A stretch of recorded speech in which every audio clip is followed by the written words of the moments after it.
Tammy Duckworth of Illinois, an ex-VA official and wounded Iraq War veteran, has also stepped up and said she believes Eric Shinseki should resign. She went on to say our first priority should be the veterans, and whether Secretary Shinseki will stay or go is too much of a distraction. A distraction, Ruth? Well, I think it's certainly distracting us now. I think that there's two levels at which we need to talk about this. One is the level of accountability, and we've had this conversation before.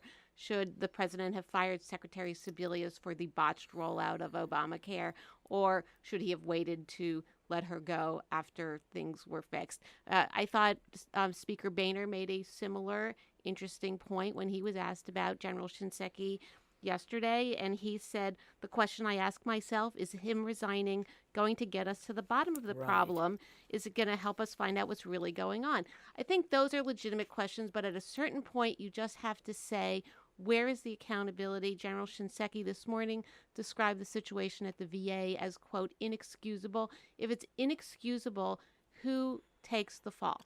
Well, and he wants to fix it. I mean, he apologized this morning. He talked about steps that he's already starting to take. Well, he's fired the top level people at the Arizona facility. Correct, at the facility in Phoenix. And he said they're reaching out to all 1,700 veterans who were waiting for care. So he's clearly fighting for his job. But I think it's interesting that the president has signaled that his job is on the line. He did it again in an interview that was aired this morning, saying he was going to have a very frank conversation. Serious conversation with Shinseki. And that's probably not what you want to hear if you're Shinseki going in. But of course, as you said, Ruth, the president is not one who enjoys firing people. It's not just that he doesn't enjoy firing people, because really, other than maybe Donald Trump, who among us does, but it's also that I think he really is offended by the Washington instinct to call for people's heads without thinking it through. But I'd like to talk a little bit about whether Shinseki stays or goes, and I agree with Manu that he is not going to be around for very long. I'd be surprised if he survives the day. But whatever happens, there is a serious problem at the VA. There is a serious problem that goes well beyond what was happening in Phoenix. If you look at the Inspector General's report, they've had 18 reports on wait times and failure to get access to care. 18 reports since 2005. That is something that precedes General Shinseki. And Obama. And Obama. Absolutely. Good point.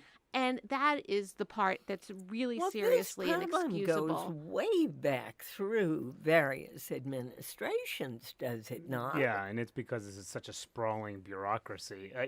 It's interesting to see how the debate that's playing out on Capitol Hill over how to fix the problems over veterans' health care.